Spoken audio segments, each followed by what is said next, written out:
Salut, ici c'est nous. Et la télé, c'est vous. Et devinez qui prend la parole aujourd'hui. Enfin, je vais vous le dire. C'est le prophète Mukungubila Mutombo. Il donne son avis aujourd'hui sur la marche du pays. Il donne son avis aujourd'hui sur les problèmes sociaux, économiques et politiques que connaît la République démocratique du Congo, notre cher et beau pays, à ce jour. Suivez.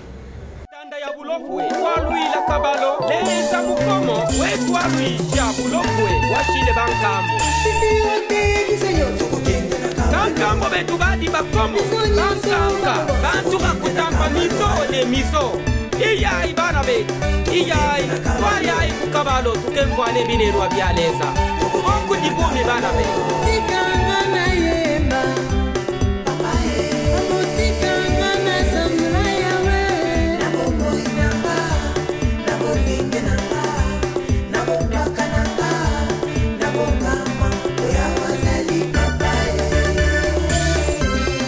ya wazali bolingo wetu mukabalo kabikwembe Kujibaka china bankonji, balumena bantole ba misanza. Twaya ifukabalo, twaya ibakelenge.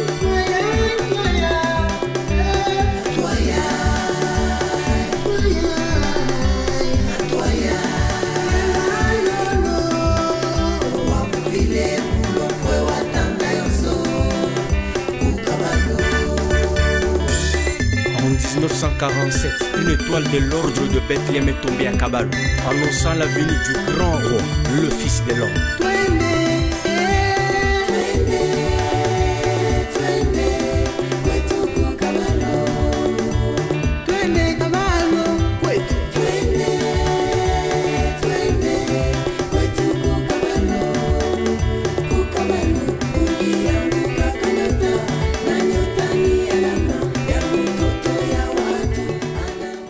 Peut-être ce serait mieux que je puisse répondre en direct, telle que la question a été posée, sur le frère William Marion Branham, l'Américain,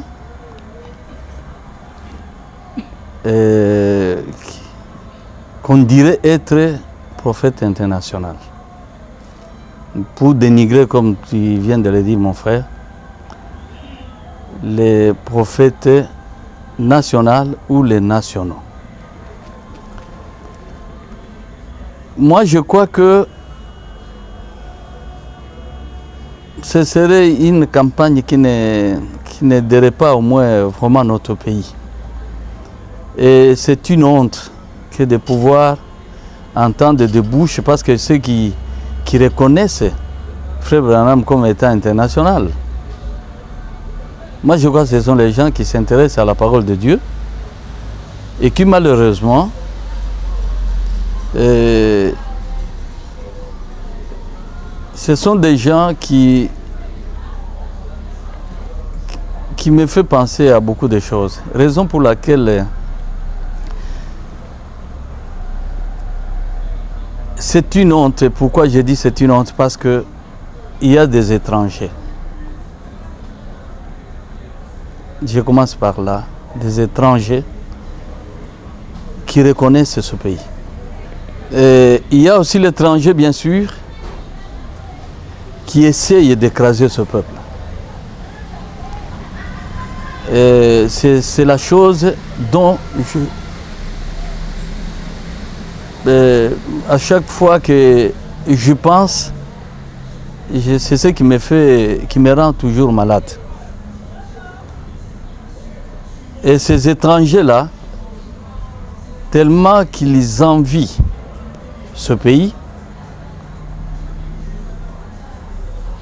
ils ne peuvent que dire ce qu'ils peuvent dire. Tandis qu'il y a beaucoup d'étrangers, que je vais citer d'ailleurs, pendant cette intervention, et qui reconnaissent notre pays comme étant un pays de prédilection, comme un pays de bénédiction pour le monde entier.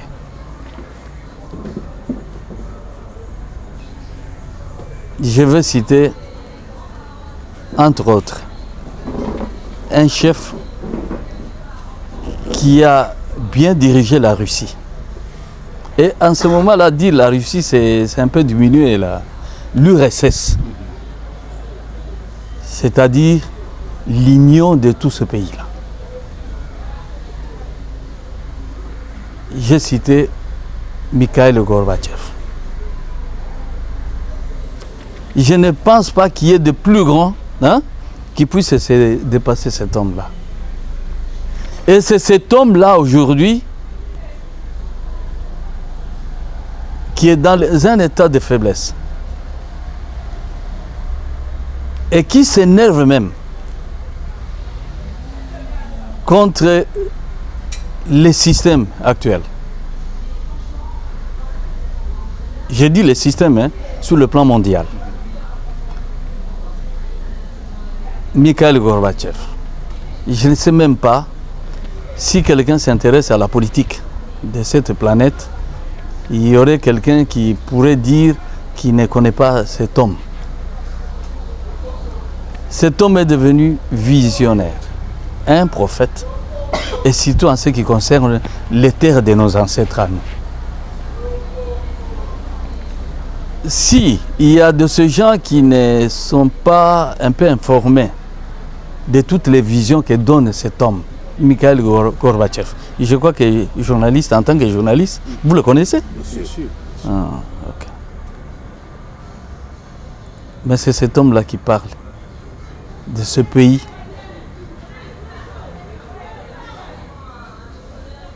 de la promesse faite par Dieu sur Ésaïe 18. Il cite même le verset. Vous avez été informé de cela? Il cite même le verset. Mikhail Gorbatchev, il est congolais? Non. Parce que les Congolais, nous sommes noirs. Hein? Lui, il est blanc. Je dis bien, Mikhail Gorbatchev, ce n'est pas un prêtre, hein? Ce n'est pas non plus un évangéliste. Il n'est pas non plus un prophète, comme les autres ici. Non. Mais,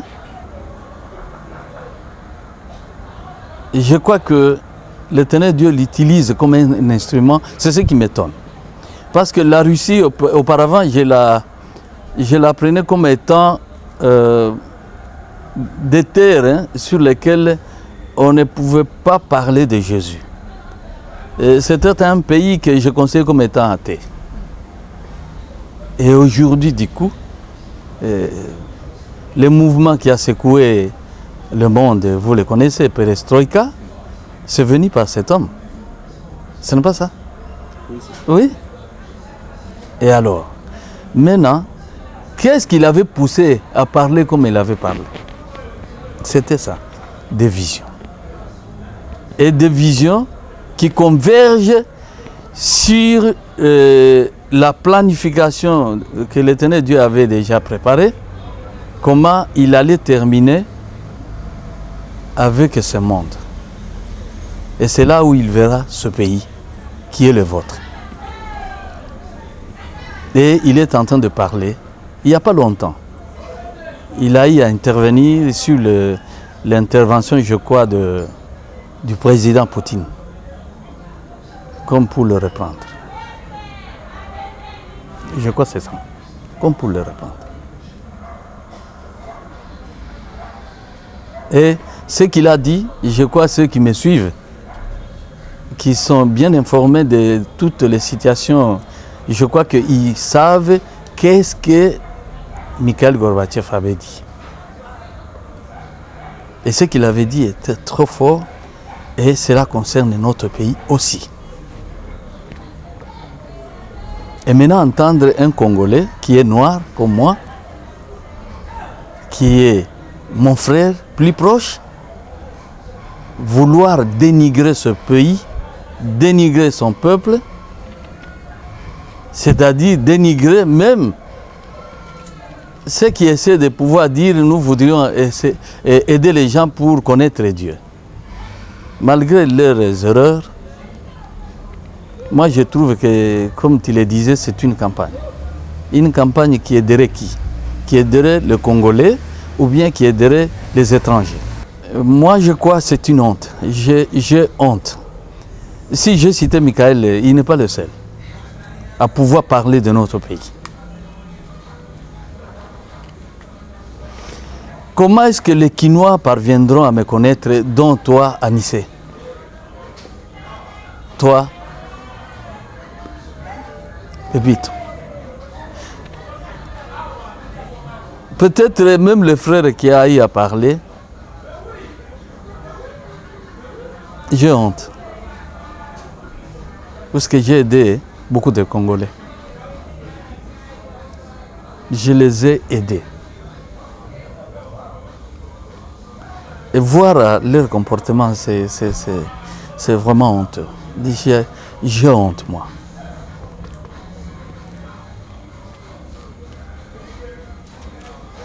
Comment vous êtes parvenu à connaître celui que tu appelais tout à l'heure Paul Mukungubila?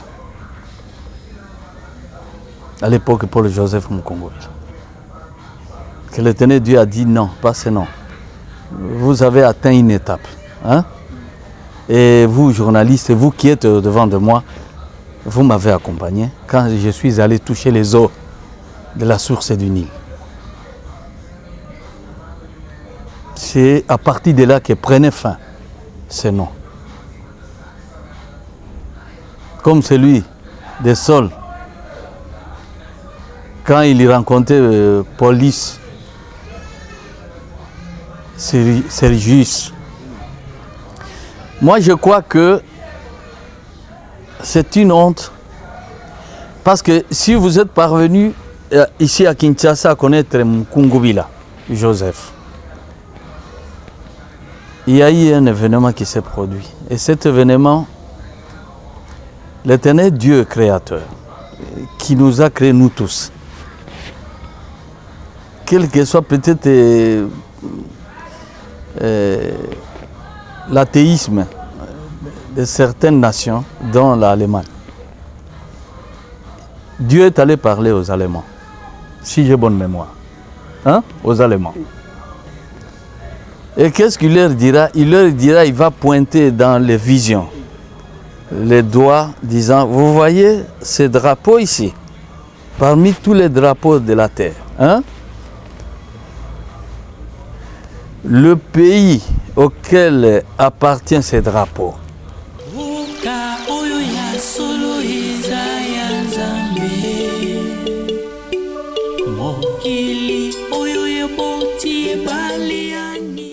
est-ce que vous comprenez?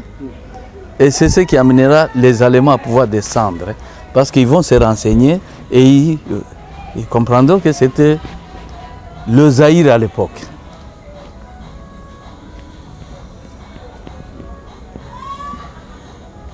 C'est à cause de cette vision,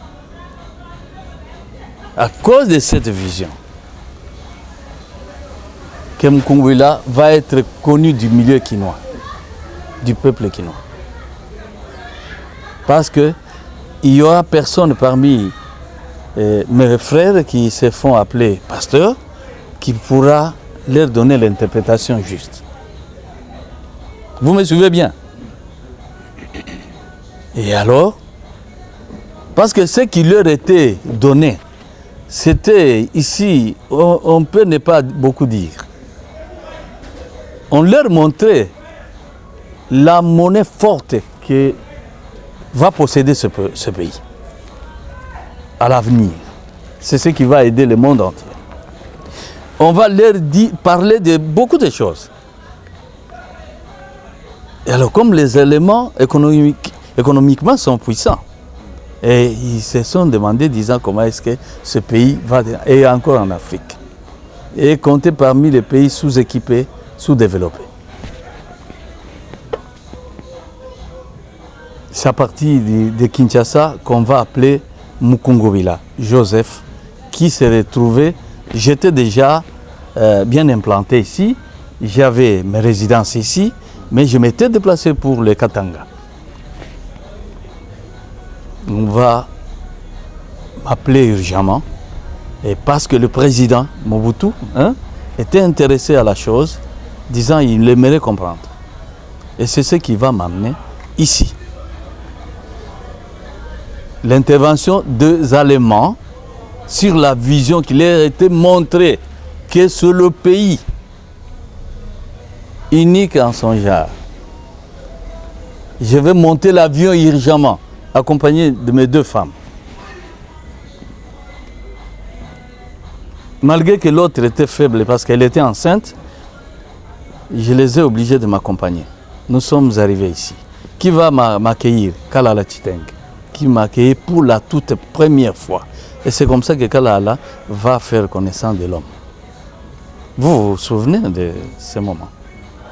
Ah oui? Oui. Mon cher frère, on a besoin de pouvoir de monter la suite. Les Allemands se sont amenés ici, c'est une grande vision qui concerne le monde entier. Et aujourd'hui, entendre mon frère à moi, mon compatriote, qui veut dénigrer ce peuple, qui veut dénigrer ses serviteurs, parce qu'ils se sont mal comportés, parce qu'ils ont gaffé. Je crois que la bouche qui parle a toujours pu intervenir, comme tu le disais tout au début. Je n'ai pas laissé mes frères des églises, je les ai toujours exhortés. Mais ce n'est pas à cause de cette faute-là qu'on va dénigrer tous les serviteurs, qu'on va dénigrer cette religion, la façon dont elle s'exerce ici au Congo. Et on va nous vanter la religion d'ailleurs, et surtout nous amener jusqu'en Amérique. Et peut-être c'est Dieu qui a voulu cela.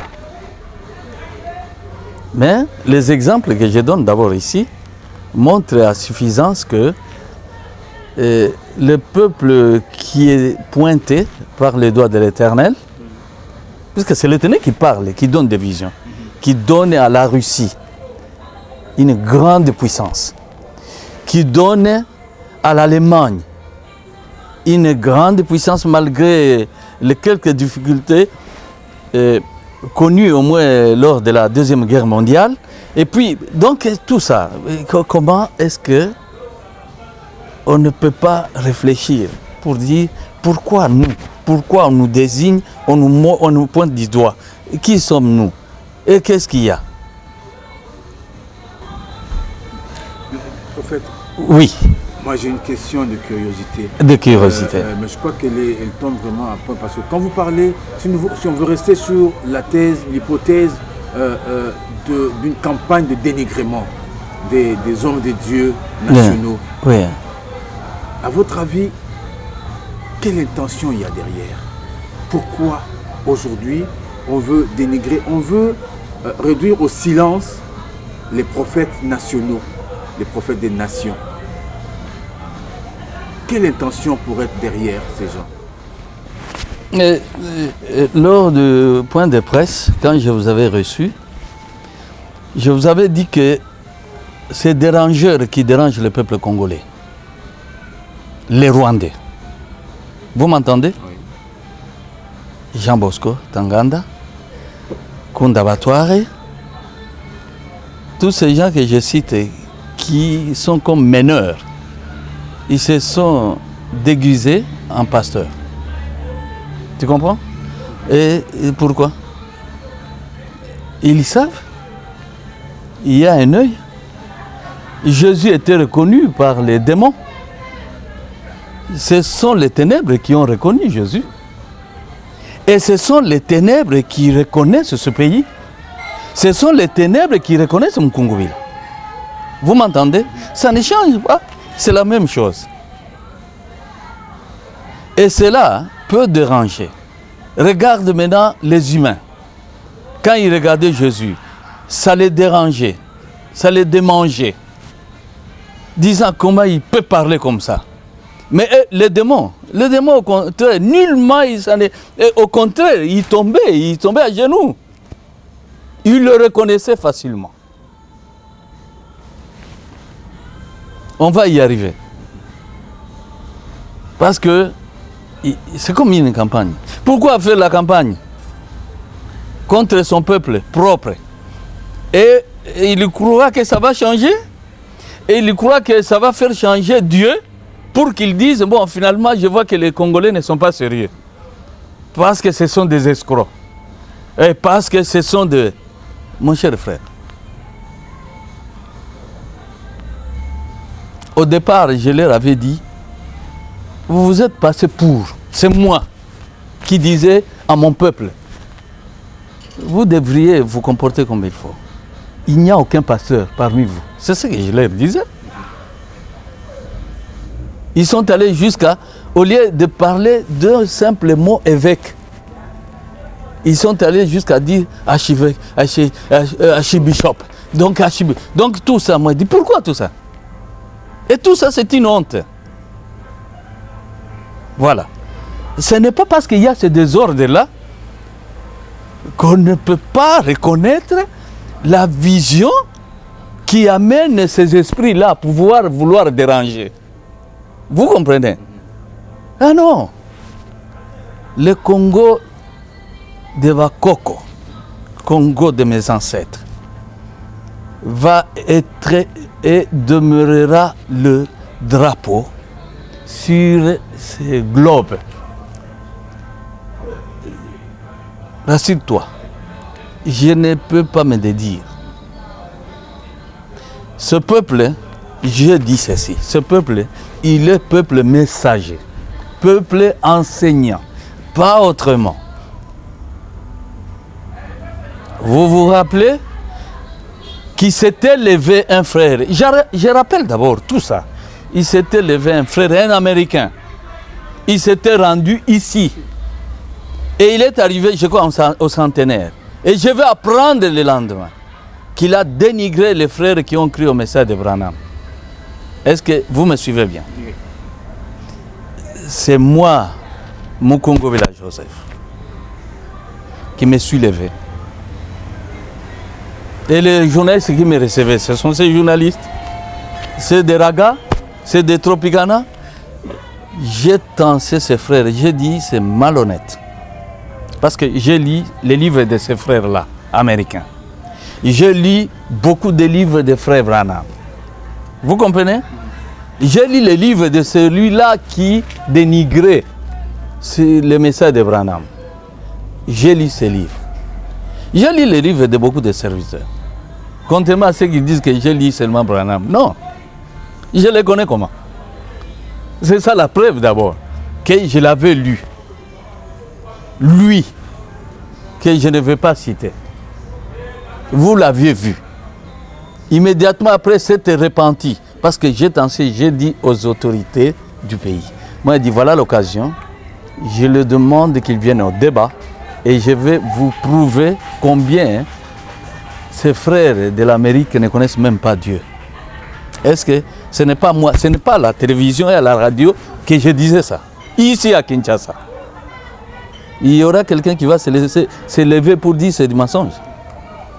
Je m'adressais à la radio, à la télévision. Il dit, voilà l'occasion qui s'offre. Parce que, à vous les autorités, je vous demandais, préparez-moi un avion. On va faire le tour du monde. Peut-être vous croyez que c'était par simple prétention. Mais aujourd'hui, l'occasion s'offre. Ces frères qui viennent de dénigrer Branham, je l'ai lu. Je connais comment il avait commencé. Et c'est par Branham qu'il a eu à pouvoir. C'est la raison pour laquelle il a tremblé. Il est passé à la radio et il s'est repenti. Cet Américain-là. Ici, à Kinshasa. Il n'y a pas de témoins ici?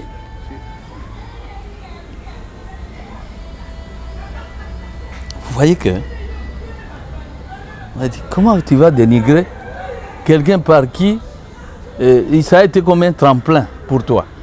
Et maintenant, tu vas le dénigrer parce que je l'avais lu.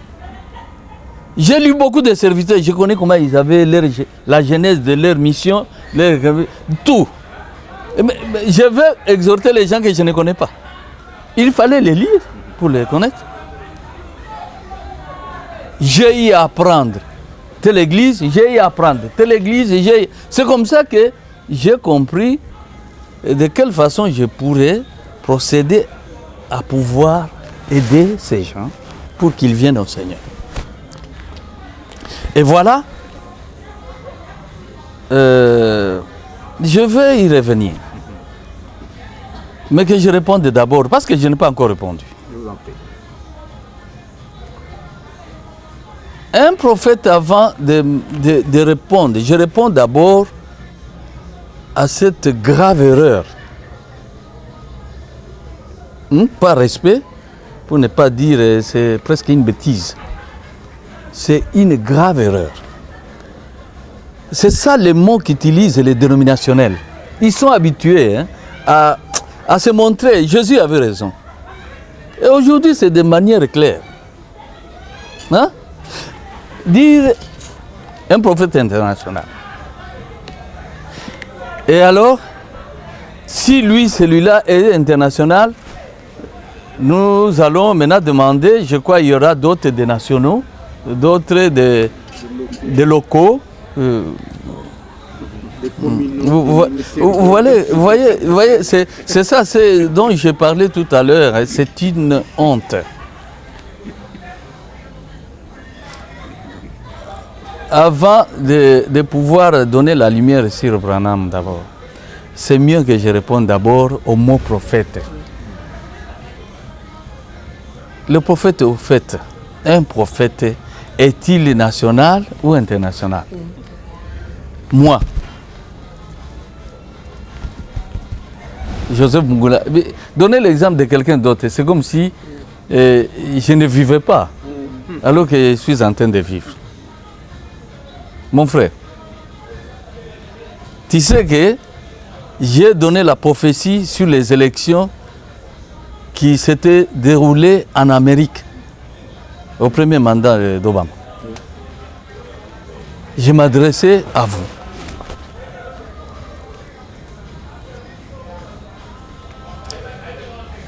Je ne sais pas si je suis américain, parce que j'ai prédit que c'est celui-là, mon frère-là, qui allait passer. Et ça s'est passé exactement comme je l'avais dit. Et le monde a vécu. Vous savez, il y a certains frères qui me reprochaient ça, disant « Pourquoi il a dit ça? Il voudrait qu'on le prenne pour un faux prophète. Parce que ça ne va pas se réaliser avec les blancs. Ils ne vont pas laisser un noir passer. » J'ai dit, mais qui se calme? Un noir, c'est un homme? Peut-être c'est dans la folie que j'ai pu au moins dire ça. Et après cette folie, elle était devenue quoi? Aujourd'hui, c'est M. Obama qui est à la tête des États-Unis. Et il avait dit, si on va les traiter maintenant. C'est un général qui parlait de cela. Un général, en plus, de l'armée. Nous, vous ne voudrez pas qu'on les prenne pour un faux prophète. Moi, dit, je ne le laisserai jamais. Un faux prophète, au fait, j'aimerais y arriver. Parce que ce n'est pas bien de répondre superficiellement. Non, il faut qu'on en finisse avec ces têtes-là, qui voudraient que notre pays coule. Ça ne coulera pas. Moi, je vous rassure, ça ne va pas couler. Le pays est debout. Et pas seulement avec les autres, mais avec moi, Mukungubila, le pays sera debout.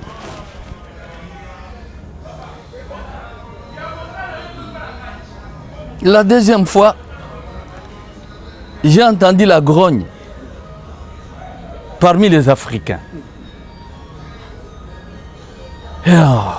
Et j'ai vu ma soeur, une Sénégalaise, que je prenais bien sûr pour une... Je crois que c'était ma belle-sœur parce que j'ai une des femmes de là-bas. Hein? J'ai une Française. Voilà. Alors, moi je croyais qu'elle était de l'autre côté de Guadeloupe. On me dit non, c'est une Sénégalaise. Elle a démissionné. Vous êtes au courant ou non? Elle avait démissionné parce que le président Sarkozy nous avait dénigré. Est-ce que tu comprends? Et si j'ai bonne mémoire, c'est mon frère Pepito qui me tendait le micro. Et il est témoin. Je le vois sourire. Il comprend déjà. Moi, j'ai dit, monsieur, moi, je ne vois pas. Parce que ce Congo ici que vous voyez, c'est le pays de prédilection. C'est par le Congo que Dieu va bénir le monde entier.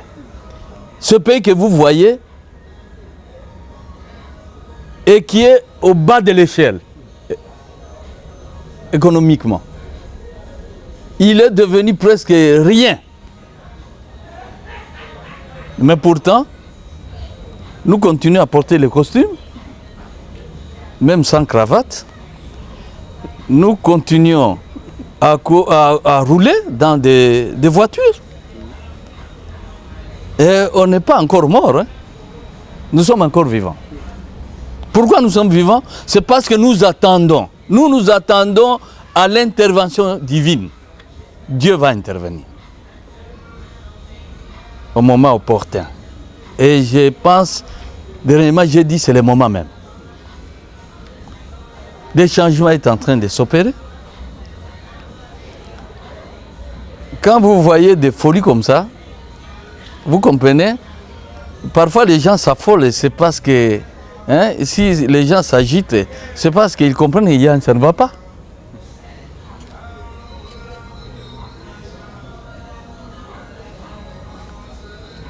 C'est moi-même. J'ai dit, comme ce pays, c'est le pays de prédilection, à moins qu'il ne soit pas pays de prédilection. Monsieur, tu ne vas pas réussir dans tes élections. J'ai prédit encore. Je l'ai dit. Et les journalistes, vous êtes témoins. Il y a un député belge qui avait essayé de dire pourquoi ça, pourquoi. Moi j'ai dit, nous on va, nos richesses, nous allons pouvoir partager avec l'envahisseur. Moi je crois que il faut ne pas être là pour que nous puissions partager avec l'envahisseur. Mais en attendant, comme tu nous as dénigré de cette manière-là, sache que tu ne passes pas. La prédiction s'est accomplie. Et c'est la raison pour laquelle, comment Dieu peut diminuer aujourd'hui, ici? Non?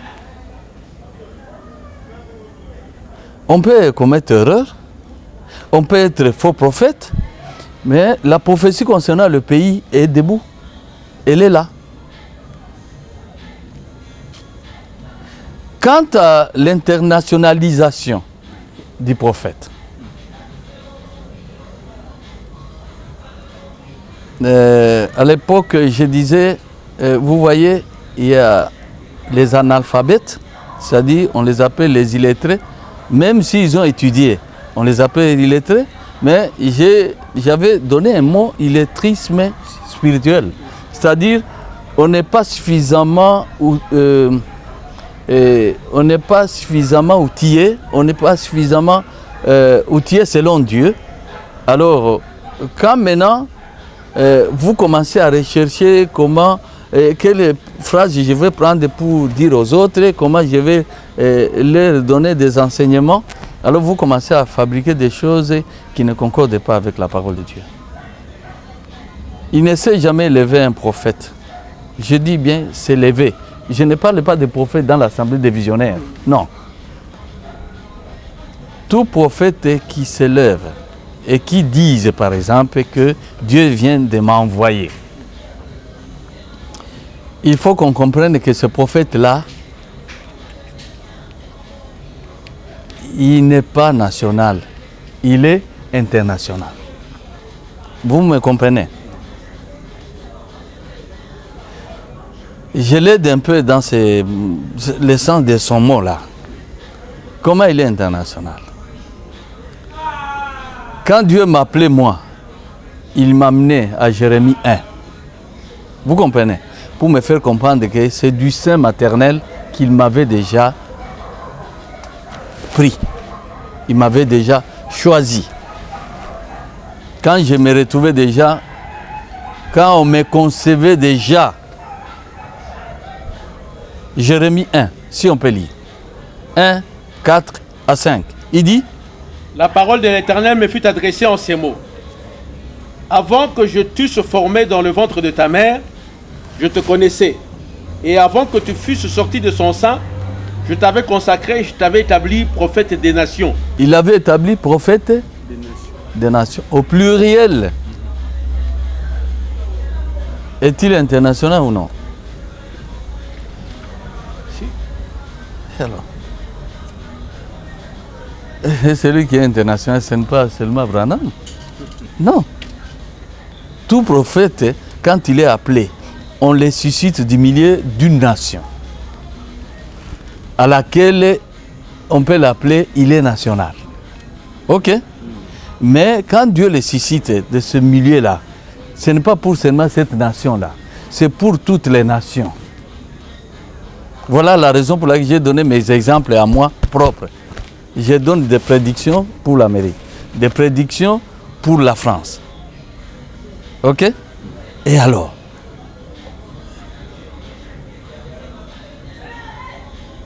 Je t'établis sur des nations.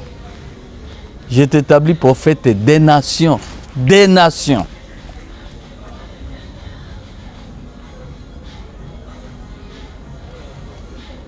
Et j'aimerais par la même occasion, je crois, faire comprendre que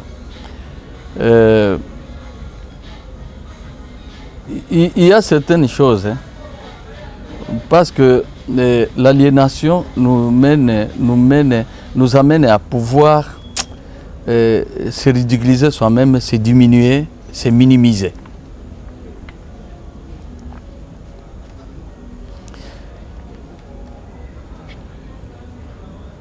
Moi, je crois que ça aurait été mieux qu'on fasse comprendre la vision que j'avais vue.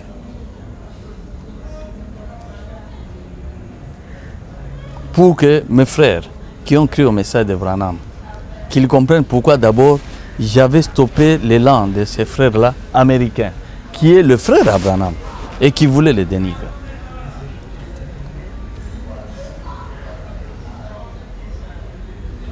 Le problème, c'est lequel, hein? Celui-là qui parle de Branham, de la bouche. Je crois ne connaît même pas Branham. Quand il s'est levé, il avait quelle mission? Hein? Ils ne comprennent même pas. Au moment où je te parle, que ce soit même mes frères qui sont sur place là-bas, chez eux, ils ne comprennent pas. Vous me suivez bien? Oui. Qui est Branham? Pourquoi? Parce qu'il y a eu du flou. Je donne l'exemple.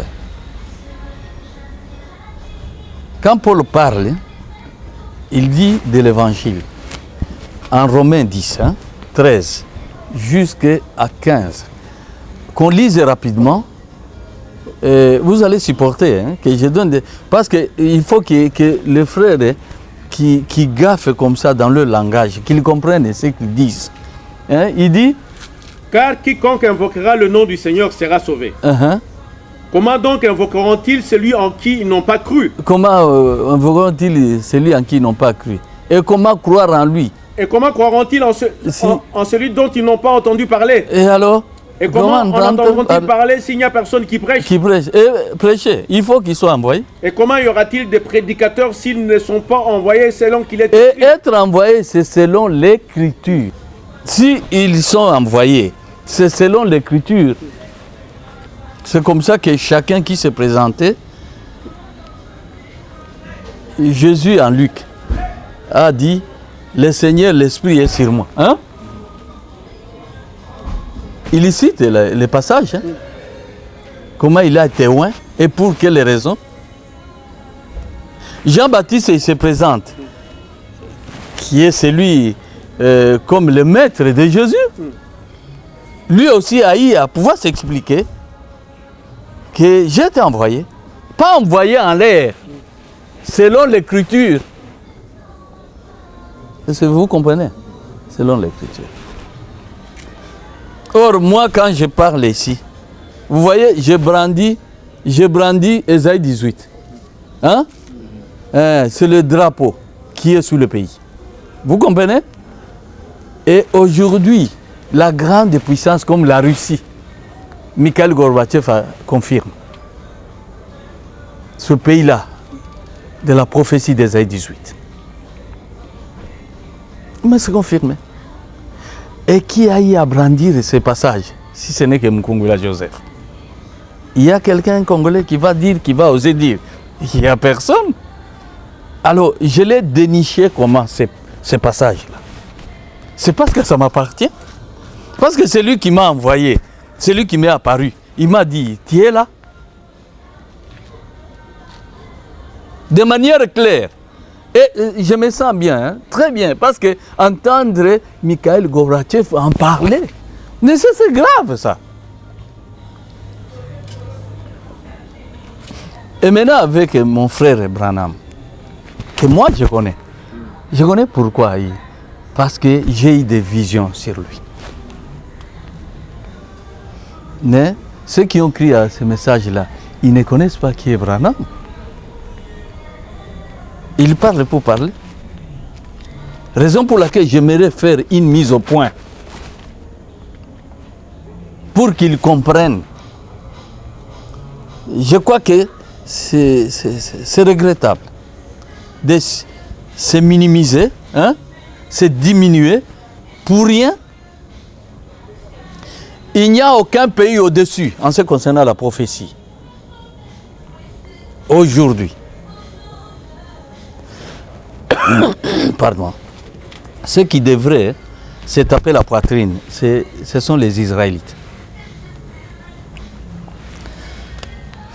J'étais à l'intérieur.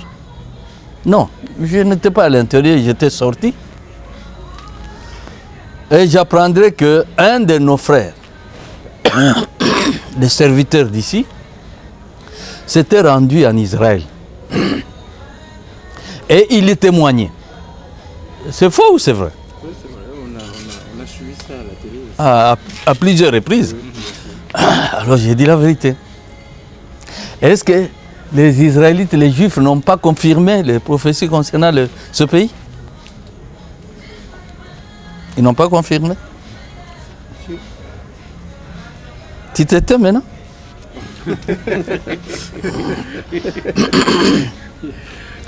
Est-ce que tu as entendu de leur bouche citer Amérique? Donc c'est ce que j'ai dit, hein? C'est une honte. Les mauvaises choses, c'est pour nous les Congolais. Si c'est les bonnes choses, il faut les attribuer aux autres.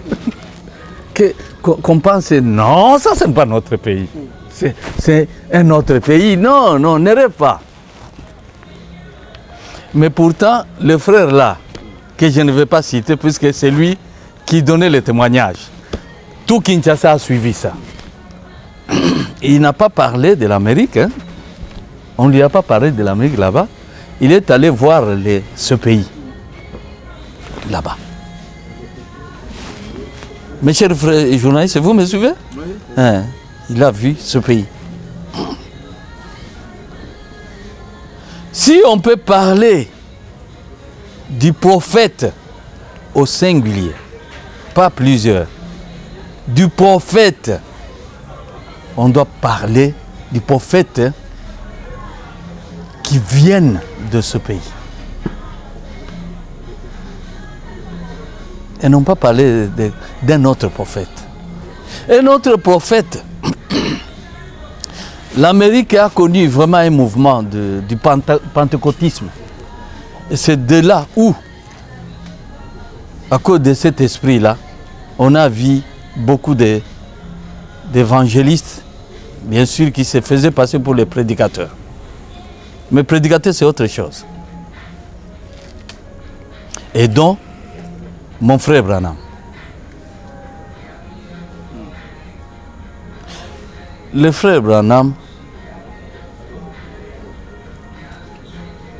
Voulez-vous que je puisse citer quelques phrases hein, de ce qu'il avait dit pour que vous puissiez vous rendre compte de l'aliénation dans laquelle est plongé mon frère.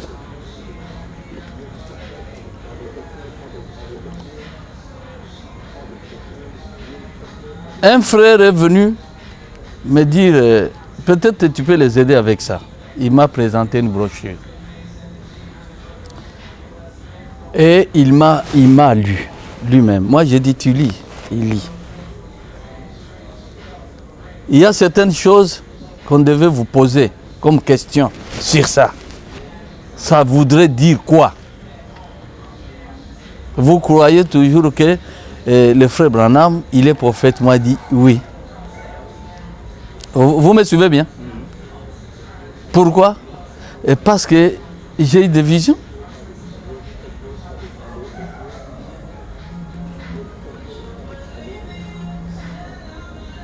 Et parce que ce qu'il a fait là ne me concernait que moi. Ils peuvent dire tout ce qu'ils peuvent dire.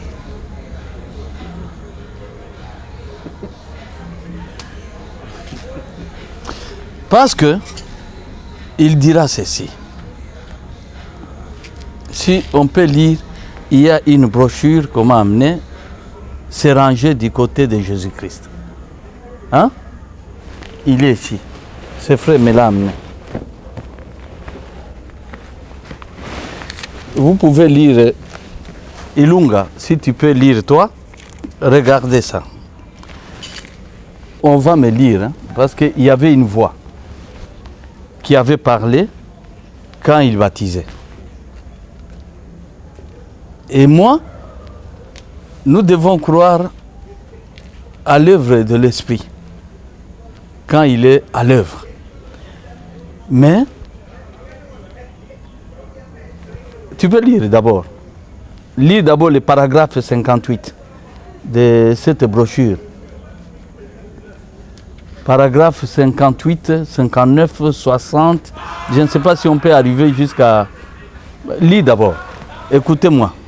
Maintenant, ce que je pense là-dessus, si cet ange qui m'a adressé ces paroles disant, comme Jean-Baptiste a été envoyé pour être le précurseur de la première venue de Christ, voyez-vous, ton message, 3 points de suspension. Je devais apporter ce message et celui-ci serait le précurseur de la seconde venue de Christ. Bien, si c'est de ceci qu'il s'agissait, alors nous sommes vraiment proches, frères, parce que l'heure et la lumière du message sont presque éteintes. Avez-vous remarqué que lorsque la Pentecôte était descendue et que ces frères étaient remplis du Saint-Esprit à la Pentecôte, il ne s'était pas passé beaucoup de temps que le message a commencé à s'éteindre. Ils ont commencé à établir des églises afin de monter la garde pour Christ, attendant qu'il vienne. Bien, c'est la même chose qui est en train de se passer aujourd'hui. Si cette écriture est vraie, 2 points, je restaurerai, dit le Seigneur, tout ce que le gazam et le gélec ont dévoré. Maintenant, si cela est le message, et que Dieu me pardonne, je ne sais pas. Si c'est cela, alors le temps est très proche réellement parce que le message est terminé. Je ne sais pas si vous comprenez. Il voyait la fin. Ceux qui ont des brochures, il a répété à maintes reprises. L'ange, moi, me visitera en 1977. 1977. Mon frère Branham, voyez la fin en cette année-là. Ceux qui ont des brochures peuvent confirmer ça. Est-ce que vous me suivez bien ou non? C'était la fin. Le Seigneur revenait, selon Branham, hein? Il revenait en 1977. Je ne sais pas, je ne dis pas pour vous troubler, mais c'est ce qu'il a dit. Demandez à tous ceux qui croient au message que Branham a dit ça. 1977, Jésus revenait. Peut-être vous allez me demander, est-ce que c'est vrai ça? C'est troublant parce que ce n'est pas vrai, nous sommes en quelle année? Vous comprenez? Et continuons d'abord. Lui voyait la fin. Et l'autre nuit, j'avais rêvé que j'étais allé exercer le discernement là où un grand groupe de mes amis s'était rassemblé, des milliers d'entre eux dans une réunion. Il y avait un ami qui était venu me prendre et d'habitude c'est Billy qui vient me prendre parce que lui ne me parle pas. Et cet homme, tout bonnement, me parlait sans interruption. Suivez attentivement ça. Et avant que je n'arrive là, toute l'onction m'avait quitté à cause de cela. Et ensuite j'ai dit, bien j'irai simplement là, je prêcherai le message où je dirai à ces gens, ne vous faites pas des illusions au sujet de ces dénominations et tout le reste, sortez-en, comme cela. Et quand je suis arrivé à l'estrade, cela m'avait quitté. Je ne sais pas ce que cela signifiait, mais j'ai continué. Je ne sais tout simplement pas. Ça pourrait être la fin de ma route. Ça pourrait être la venue vous du suivez Seigneur. bien? Ça pourrait être le changement du jour. Ça pourrait être la venue de ce puissant homme. Vous comprenez? Si ça doit être un autre, en dehors de ce qui est déjà venu, ça pourrait être cela. Ça pourrait être toutes ces choses auxquelles nous pourrions nous référer. Et pendant que je me tiens ici ce soir, devant Dieu et devant vous, frères, je ne sais rien. Je ne saurais pas vous le dire. Si je le savais, je vous le dirais. Sinon, je n'aurais pas mentionné, soulevé quelque chose comme ceci. Si je ne savais pas comment. Si je savais comment la chose se passe, je le dirais, mais je ne sais rien. Je ne saurais le dire. Immédiatement, je m'en vais aux réunions sans la moindre conduite. Je vais parce que je ne veux pas m'asseoir là-bas. J'aime aller dans les bois comme n'importe qui. Si là-dessus je suis dans l'erreur, que Dieu me pardonne. Il y a 3 choses qui pourraient m'arriver. C'est soit la fin de ma route, pour permettre à cet autre d'entrer en scène. Je lui ai frayé le chemin pour qu'il prenne la relève.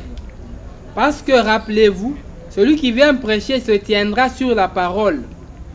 Restaurer la foi des enfants à leur père. Ça pourrait être la fin de ma route.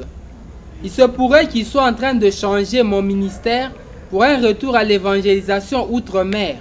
Ou bien, peut-être qu'il ne m'appellera plus comme évangéliste et qu'il va m'emmener quelque part dans le désert pour moindre afin de m'envoyer comme le promis qui doit venir, je pense. Ça pourrait être l'une de ces choses-là. Je ne peux pas continuer de la même manière que dans le passé parce que les gens m'ont cru. Je dois dire ceci, je le dis devant les hommes. Plusieurs fois, les gens me considèrent comme étant un prophète. Je ne me considère pas ainsi moi-même. Non, monsieur, je ne le fais pas. Je ne dis pas cela pour être humble. Je dis cela pour être véridique. Je ne me considère pas moi-même comme étant un prophète du Seigneur. Je ne mérite pas cet honneur-là. Je crois que le Seigneur m'a utilisé dans des petites choses spéciales pour servir, peut-être à poser un fondement pour le prophète qui viendra. Mais un prophète n'exerce pas son ministère de la manière que je le fais. Vous suivez bien ça? Vous savez cela. Un prophète n'est pas... Vous connaissez pourquoi il dit qu'un prophète, même ceux qui le suivent, ils ne comprennent pas ça. De la manière dont moi je sers, moi Branham, hein? Ce n'est pas de cette façon que servent les prophètes quand ils les suscitent. Ils ont leur manière. Il faut qu'ils y retiennent d'abord ça. Vous remarquez qu'il y a comme un trouble.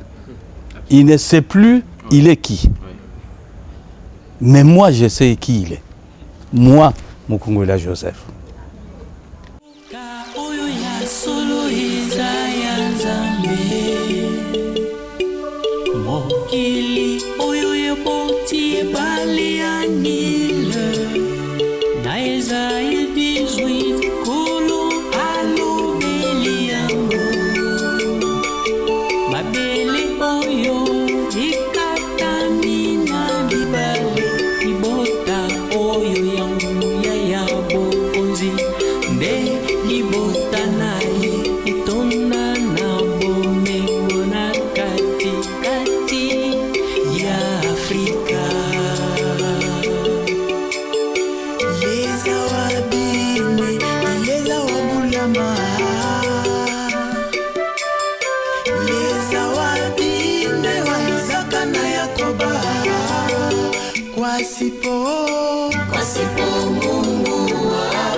pasipo Mungu wako, wangeli tusomba nchi mzima. Wabila Mungu wa kweli, wabila Mungu wa kweli, maisha ina na maana, haina na faida. Siwezi kuacha ulimwengu, siwezi kuacha huyu Mungu, yenye mwangaza na uzima wa milele. Tumaini langu, kimbilio langu, mwanga wangu ni wewe, Mungu wa makamo.